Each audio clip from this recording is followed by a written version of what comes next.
I'm Carla. I'm here with Diana today, and today's class is a short twist class. If you do have any back injuries, please be cautious when you're doing twists. Don't do very deep twists unless you've been cleared by your doctor to do so. Also, if you're menstruating, perhaps a twist class is not the best choice for you. You can look at one of the forward bend classes instead. We're coming to Svastikasana, where the legs are crossed at the shins, the knees are descending, and from the buttock bones, lift through the sides of the body, extend up the spine. If you're unable to get this lift of the spine and your sacrum sags to the floor, then sitting on a little bit of height will help to bring you onto the front of the buttock bones, bringing the sacrum into the body, and hopefully get you that extension through the sides of the body. In this Svastikasana position, you're going to bring the hands into the prayer position and close the eyes. With the eyes closed, bring your focus to your body, to your breath. Feel how with each inhalation, you're able to extend up the spine, extend the sides of the body, lift and open the chest. Each exhalation, you want to bring the shoulder blades into the body. You want to take the abdomen back to the waist, to the back waist. Be with your breath. Exhalations are very useful to relax the skin and the muscles of the face, to relax the shoulders away from the ears, and to settle the thighs and the knees down. We'll begin today's practice chanting the 3 Oms.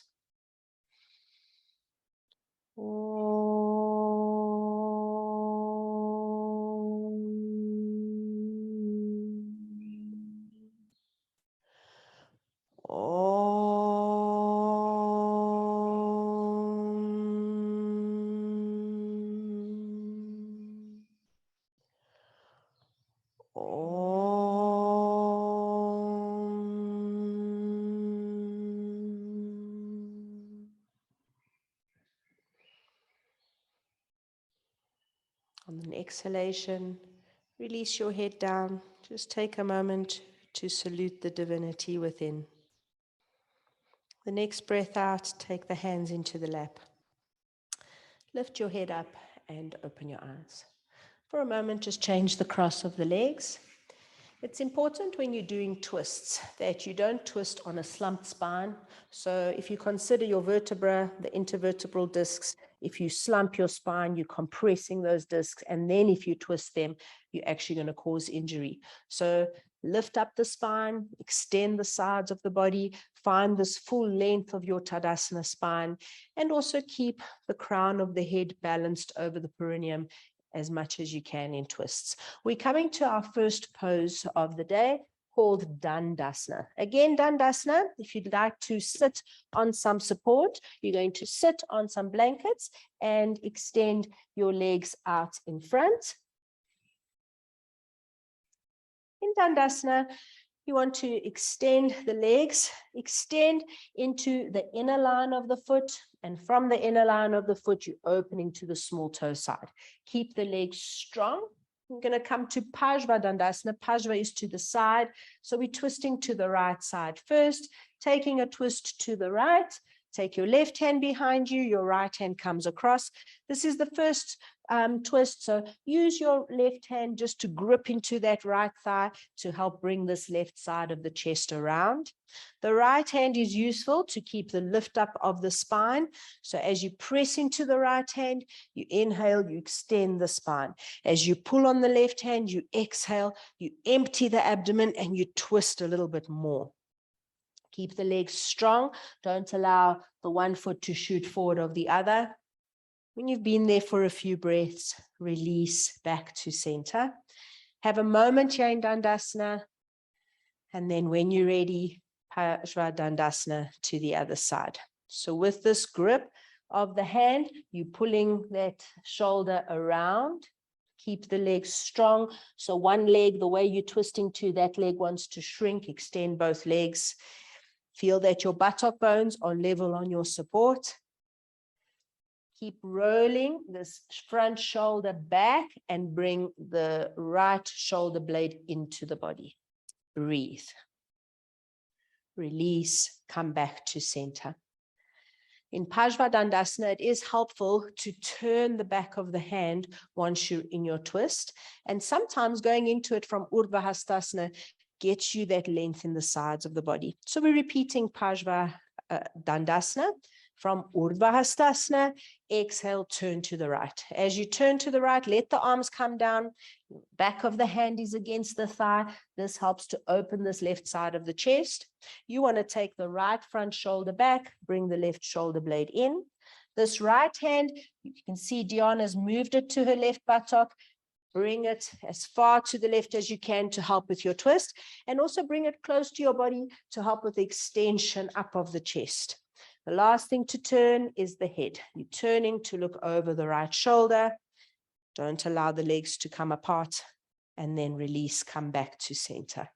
We're coming back to Parivritta on the other side. So once you're there, Urdhva Hastasana, exhale and twist. As you open the back of the hand against that leg, you're bringing this right shoulder blade around, opening that right side of the chest. You're doing a good job of trying to keep the legs together. Keep moving that left hand towards the right buttock. And if you need the length, you bring that hand closer to your buttocks. Breathe here for a few moments. When you release, just bring the hands back at the sides, coming to Dandasana. Right, we're going to go into Bharadvajasana number 1. Bharadvajasana, you're approaching it from Dandasana. And at first, when you come to Bharadvajasana, you're going to use both your bricks. So sitting in Dandasana, you can face forward. Sitting in Dandasana, you're going to twist to the right first. So you're going to take both your feet over to the left-hand side. Now, when you bring the feet over to the left-hand side, this top ankle rests in the arch of the bottom foot. That is the classic position. You also want to make sure that the knees are lined up. If you can keep your knees close together, that's great. If you need to let the knees come apart, that's absolutely fine. If you look, when you take the legs across to the left, that right hip collapses. If you take your hands onto your thighs, you can see one is lower than the other. So you're going to take a brick, you're going to press into your left hand, prop up just the right buttock onto that brick. Keep the knees down. And then when you turn, you're turning away from your feet. So we're turning to the right, right hand behind, a brick underneath the right hand is useful, although Diana's got enough length in her arms. And gripping into that left, with that left hand, bring that left shoulder around without lifting the left buttock up. As we did in Parivritta, you can turn the back of the hand to get more openness in that left side of the chest, and the head turns to look over the right side. You can also start to work this right hand to grip into this left waist if it's with a possibility for you. In the classic Bharadvajasana, the right hand holds the left arm, but then to get that arm around for a lot of people is quite a challenge. Right, when you've been there for a few breaths, exhale, release, and come out. Extend the legs in Dandasana, just to release them. We'll now show from the side. So turning around, you're coming to Dandasana. So be in Dandasana. You don't need support here because you're going to take support with your bricks in a moment. We're going to twist to the left. So the feet come to the right side now. You're cradling that right ankle in the left arch, and you can see that left hip is sloping down. So you're going to prop just that left buttock onto a brick. Get the hips level. You want to, as much as you're elevating the left buttock, descend the right thigh down. Having a brick behind you is useful if your arms don't quite reach the floor when you're coming into your twist.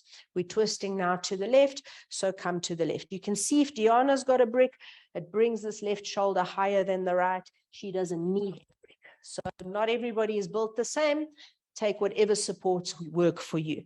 Once you've been in the twist for a little bit, turn the back of the right hand, see, can you open this right side of the chest? Can you bring that right shoulder blade into the body, the left shoulder goes back. This left hand, if you can reach it into the right waist, go for it. Imagine you holding that right arm, upper arm. And then the last thing to turn is the head. The exhalations help you to turn a little bit deeper.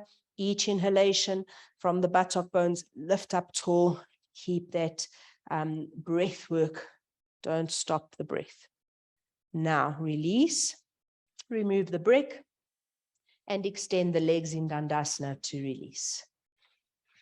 Okay, we are going to do a few standing twists. Parivritta is a wonderful practice to assist you in getting into Parivritta Trikonasana.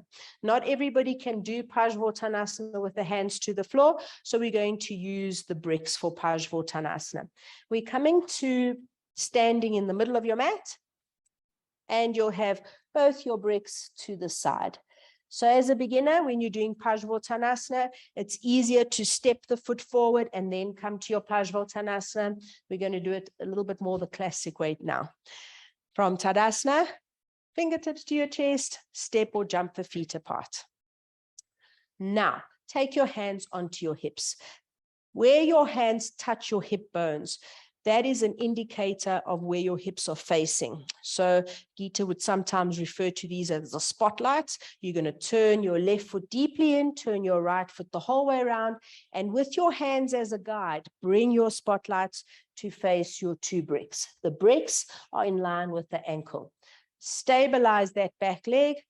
Move the thighs back as you extend your chest forward and bring your hands onto your bricks. Once you're on the bricks, it's easier here to get the legs working, to get that sacrum level. Bring the spine into the body. It's a forward bend, so you want to extend the breastbone forward. You want to keep bringing this dorsal hump in. If you have a fabulous forward bend and you're able to drop the bricks, go for it. If you're working with the bricks, keep working on extending the front body. You're not bending forward to your pose. In Parivritta, this back heel needs to be grounded and the hips are level. And it's very easy in Parivritta to come up by just stepping the back foot forward. You want to make the legs strong. So really grip the feet into the mat. Feel confident, stand tall on your legs and push yourself up into a standing position. Turn the feet. And we're going to go to Parivritta to the other side. So a little bit more distance between the feet for this one. Yes. Now, turn this whole left leg out, turn the right foot deeply in.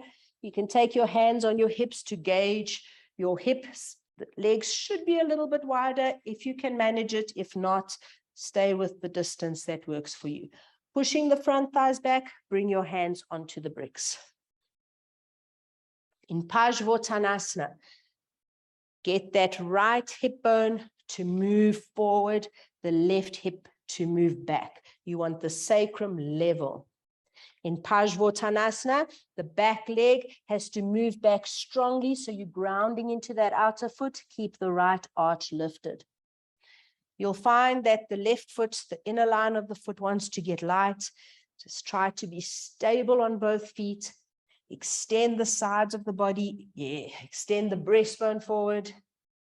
Not just lifting the chin, but lifting the chest to the chin.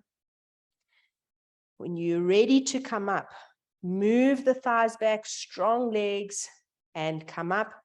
Turn to face the front and step the feet together.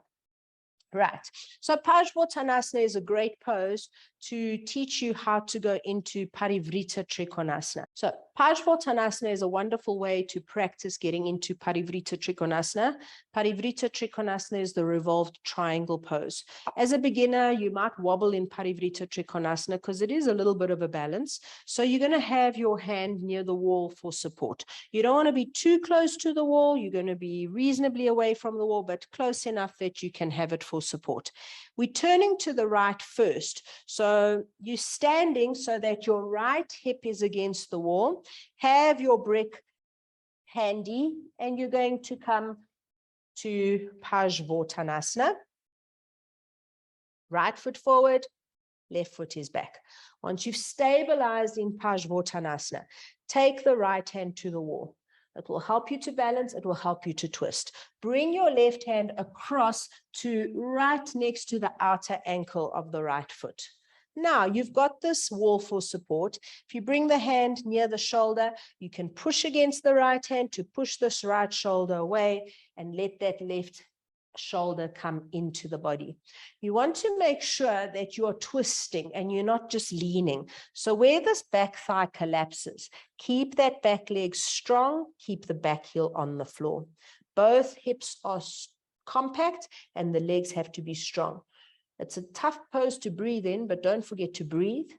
And then when you're ready, you're going to push away from the wall, use the wall to help you to come up. And then step the feet together. Now we're going to turn around so that the left foot is against, or the left thigh is facing the wall. Step the left foot forward. The bricks are at the ankle. Right leg is steady. You're coming into Parivritta. In Parivritta, don't let the legs become floppy. Keep the legs absolutely stable. You want to keep this right hip moving forward, the left hip back. If you're a beginner and it's difficult to move this hand across, you can keep the hand on the inner ankle side. That is fine. Take the left hand to the wall. This helps you to balance, helps you to turn. Keep the legs sturdy and strong. If you're able to bring the brick across, then do. You want to allow this right shoulder blade to glide down, but keep the right thigh back. You want to use the wall to bring that left shoulder perpendicular to the right shoulder. Breathe there for a few moments. If you're able to drop the brick down, you do. If you're able to take that left arm up into the air and find your balance, then you do. Pressing the fingertips into the wall, push yourself up, turn the feet, and step the feet together. So, Parivritta Trikonasana is done from standing, and you're going to come into the classic pose. So you'll have your bricks on the back end of your mat, and you're standing in the middle of your mat. Stand a bit forward. Step or jump the feet apart from Tadasana. Now, you're going to twist to the right first. So as you turn, you're going to bring your left hand onto this brick. You're going to turn the right foot, turn the left foot, turn the hips. You can take the right hand into the waist or on the wall for balance. Bring the left hand down. If you need the wall for balance, take it.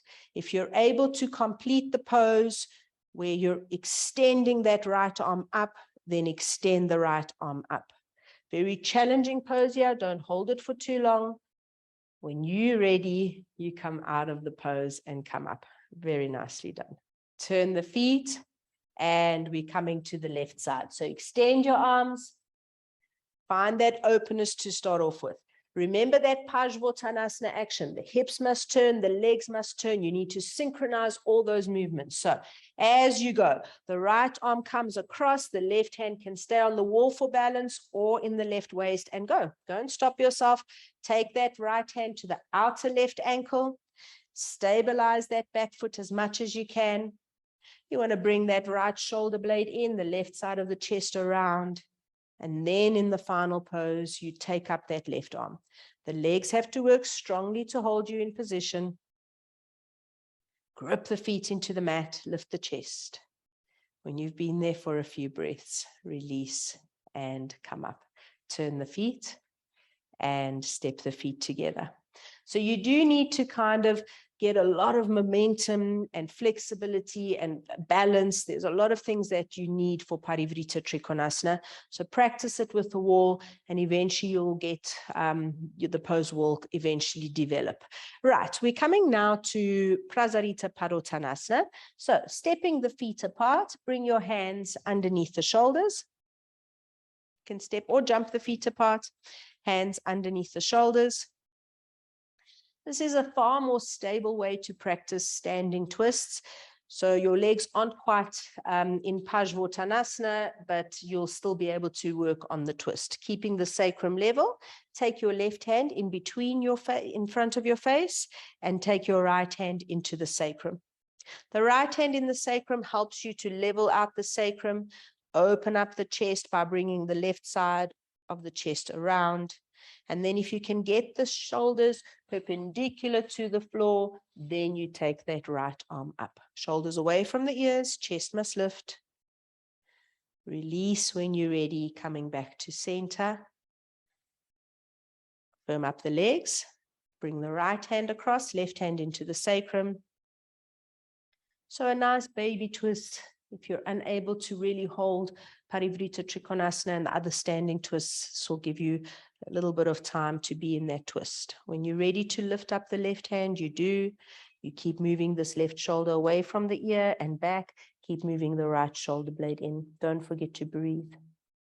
And then come down and have a rest. Release in Parivritta Konasana. This is the last of the standing poses. If you do practice Shirshasana and you want to do a Shirshasana, you can pause the video and go into Shirshasana here. When you've caught your breath, you're going to firm up the legs, come to standing. You can walk the feet in or step them in and come to Tadasana. Just be in a soft Tadasana for a moment. Right, we're coming now to Upavista Konasana. Upavista Konasana is a seated pose. So like with all seated poses, if you need a blanket to sit on, you're going to take a blanket to sit on. You might need a strap for Parshva Upavista Konasana. Upavista Konasana, the legs are wide. Take them as wide as you can. Be reasonable. Don't, overdo. From here, we're going to twist to the right side. So turning to the right side, bring your left hand in the middle of the two legs, right hand behind you, and you're turning. To deepen the twist, you can take the left hand to the outer right knee to help you deepen the twist. We're coming now to Parshva. Parshva means to the side. So when you turn, your body is facing this leg. Slide the left hand towards the ankle. Bring the right hand around. And you want to hold on to, now you can take two hands. You want to hold on to the foot or a strap. In Parshva, you want the body to turn. So this left side of the back has to descend more. The right side of the chest and the abdomen has to move out. You'll feel that this left thigh becomes light. Just keep grounding it down. Keep the legs active. Parshva means to the side. Parivritta is twist. So coming up, we're going to go to Parivritta Upavista Konasana. So you want to keep the same twist. You're going to twist to the right again. Now extend the left arm up. And as you exhale, you're going to take this left arm as close to the left foot as you can, and you're turning as much as you can. When you feel ready, you can take this right arm up and over. You're reaching for the foot. You're trying to keep that right leg stable. Breathing. Inhale, lift the chest. Exhale, twist. Look up under your upper arm. When you're ready to come up, use the breath in to lift you up to come out of it. We're now coming to Parshva Upavista Konasana to the left. So hands next to you to start off with. Turn to the left side. From here, keep that right side of the body coming around by moving the right hand to the outer left thigh. And then keeping the body facing that left leg, extend forward towards the foot. If you're unable to reach the foot, a strap will do. You want to ground down this right outer thigh. And as you ground down the right outer thigh, bring that right side of the back in and the left side of the chest and abdomen out. And you're coming only as far as you can come into your forward extension. It's not helpful if you're coming into your forward extension by bending your back and scrunching everything. Rather be in this upright position. Now coming up, we're going to come to Parivritta. So again, you're turning to the left to come to Parivritta on the right side. You turn to the left, extend the right arm up and go over the right. Keep opening that left side of the chest out. When you feel ready, left arm comes up and over. Breathe. Whatever connection you have between your right arm and your right leg, use that as leverage to turn some more. Very nice. When you've been there for a few breaths, you come up and just bring the legs together to Dandasana. Okay, so with all the twists, it's nice to do either Setu Bandha or cross bolster position to get that openness and release of the side and the front of the body. You can use your bricks, or you can take shoulder balance foams. We use these foams for shoulder balance. They're just square foams. They're an A4 size. And if you plop one on top of the other, even three, depending on the flexibility of your back, you're going to put those in the middle of your mat. And then you're taking a bolster, nice soft bolster, on top like a seesaw. You're coming where the tie of the bolster is, sit on that side of your seesaw. Bend the knees, keep the knees bent. Lie down on the bolster. Feel that the bolster is centered. Now you're going to push into the feet and get your shoulders on the floor. Once the shoulders are on the floor, make sure that the back of the neck is long, the throat is quiet. Then extend your legs. You can let the feet come apart. If you've slid down on your bolster correctly, then the flesh of the back body should have dragged all the way down, and the back, the lower back, should be quite comfortable and released here. If that wasn't the case and your back is catching, you either bend your knees, or if you know you cannot do this pose with straight legs, then having some supports underneath your feet helps to just, let me move that aside, helps to just soften that back bend. Here, you can close your eyes, just feel that lovely openness and release in the front and the sides of the body. The rest of the body is resting as if it's in Shavasana, so the legs are relaxed, the arms are relaxed.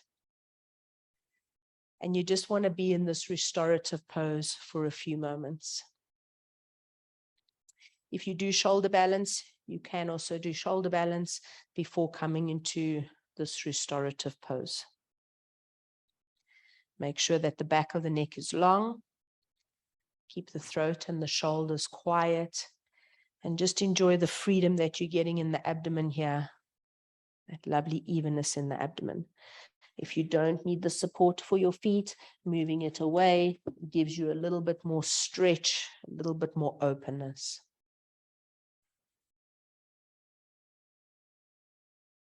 You've been there for a few breaths. You're going to bend up your knees, roll off your bolster. And then once you've come up, we're going to come to Shavasana. Shavasana, you want a blanket for your head. You can move all the other supports out of the way. You don't want anything touching you in Shavasana. Come into Shavasana with bent knees. With the knees bent, if you have a regular mat, you can grip into the edges of the mat and take that broadness across the chest. Or if you bend your elbows and have your palms facing each other, digging into the elbows and the back of the head, scoot the flesh of the upper back down. Here, you can either do a pelvic tilt or use the hands to move the flesh of the buttocks down, and then you extend your legs. Once you've extended the legs, if you need to adjust the back body, do. Turn the arm so that the bicep rolls out. There's a little bit of movement away from the side body of the arm so that you've got space to breathe. The blanket support is supporting the head and the neck. Now, let the feet flop out. You're rolling the thighs from the inside to the outside. Exhale, close the eyes. Let the eye gaze be down towards the navel, towards the feet. Soften the jaw, relax the bottom jaw. The skin of the face is completely relaxed. The muscles of the face, let them go, especially the cheeks and the mouth. The throat, just let it be soft as you breathe gently in and out. Just coming to your breath in Shavasana. If you get distracted by sounds, by sensations in your body, by thoughts, release them, come back to the breath. Try to find complete stillness and quietness here. Each exhalation, softening especially into that abdominal region that's been twisting and churning for the whole practice. Just take a few moments here in this quiet Shavasana to release.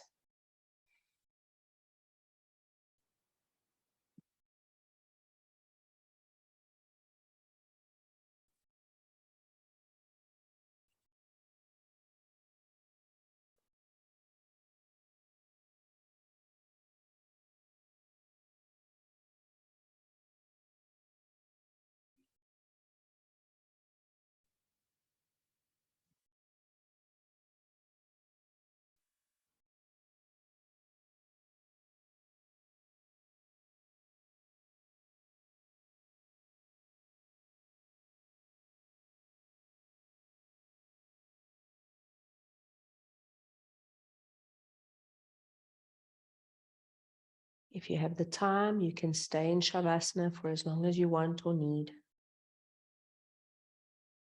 Don't be hasty to come out of Shavasana first. Just allow that inhalation to deepen. Bring your hands anywhere on your abdomen where it's comfortable, that you can, again, just connect with the breath here. Feel that rise and fall of the abdomen as you breathe in and out. When you're ready to breathe in again, take your arms over your head. Give your body a long, deep stretch. Yawn or sigh the breath out. Now, bending the knees. Roll onto your right-hand side. You can cradle your head in your right arm. Let the left side of the body just be quiet here, settling in Shavasana. Pressing into the hand, come up. Make your way into a seated position. Once you are seated, lift the spine and the chest. Close the eyes and bring the hands into the prayer position. Just take a moment here to be with your breath, to be with your body, to feel the effects of your practice on your body. When you feel ready, let the eyes gently flutter open and focus. Namaste.